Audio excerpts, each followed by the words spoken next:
மக்கள் அனைவருக்கும் இனிய மாத்தி கிச்சடி செஞ்சிட போறீங்க. அங்கே இருக்கிற யாருக்கும் பொங்கல் வைக்க தெரியாது போல். பிக் பாஸ் உங்கள் யாருக்கும் பொங்கல் வைக்க தெரியும்லன்னு கேட்குறாங்க. ஆனால் எல்லாரும் கோரஸாக தெரியும் பாஸ்னு கத்துறாங்க. சரி, அங்கே இருக்க யாருக்கும் பொங்கல் வைக்க தெரியாதுன்னு எப்படி கண்டுபிடிச்சான்னு கேட்குறீங்களா? அதை நான் பின்னாடி சொல்கிறேன். ரோரா, எப்படி இருந்த நீங்கள் இப்படி ஆகிட்டீங்க. வந்த புதுசில் இருந்ததையும் இப்போ இருக்கிறதையும் சொல்கிறேன். ஒன்றுமே பண்ணாமல் கார்னர் சீட்டில் உட்காந்துட்டு அடல்ட் படம் ஓட்டிகிட்டு இருந்தேன். நீங்கள் தேட்டர் மெயின் சீட்டில் உட்காந்து மாசாக கிளாஸாக படம் ஓட்டிகிட்டு இருக்கீங்களே. பிக் பாஸே விட்டா உங்களை பொண்ணு பார்த்து கல்யாணம் பண்ணிட்டு வர போகிறாங்க. உங்களை தான் மெயினாக ஃபோக்கஸ் பண்ணி பொங்கல் வைக்கிறாங்க.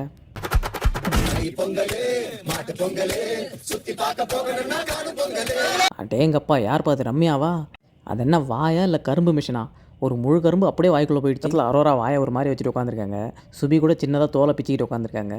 ஆனால் ரம்யா மட்டும் ஒரு முழு கரும்பு எடுத்து வாய்க்குள்ளே விட்டு நம்ம நாட்டாம சரத்குமாரை பார்த்து சொல்கிற மாதிரி பசுபதி விட்றா போட்டோம் அப்படின்னு சொல்கிற மாதிரி அந்த கரும்பு எடுத்து விட்டு வாய்க்குள்ளே ஃபுல்லாக போக வச்சிட்டாங்க. காணும் பொங்கல்னு கேள்விப்பட்டிருக்கோம். இங்கே பொங்கலே காணுங்க.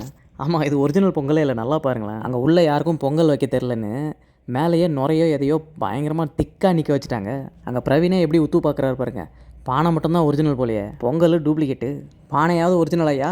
இந்த பிக் பாஸை நம்ப முடியாது. பானைக்கு பதிலாக அந்த கேனை திவாகரோட தொப்பையை கொண்டு வந்து வச்சாலும் வச்சுருப்பாங்க. ஓ சாரி, இந்த பானை ரொம்ப சின்னதாக இருக்குது, அதனால் கண்டிப்பாக அதுவாக இருக்க வாய்ப்பில்லை. Thank you big boss. இதையே நானும் சொல்கிறேன். சப்ஸ்கிரைபர்ஸ் எல்லாருக்கும் மறுபடியும் இனிய பொங்கல் நல்வாழ்த்துக்கள். எல்லோரும் மறக்காமல் உங்கள் பொங்கல் காசை எங்களுக்கு அனுப்பிச்சிருங்க. இந்த வீடியோ கீழே தேங்க்ஸ்னு ஒரு ஆப்ஷன் இருக்கும், அதை கிளிக் பண்ணிங்கன்னா பணம் கேட்கும். அதில் நீங்கள் தாராளமாக கூச்சப்படாமல் அனுப்பலாம். சரி, நல்ல நாள் அதுவுமா திட்டிடாதீங்க. வீடியோக்கு லைக் ஹைப் பண்ணிவிடுங்க. சப்ஸ்கிரைப் பண்ணாதவங்க பண்ணிவிடுங்க. தேங்க்யூ.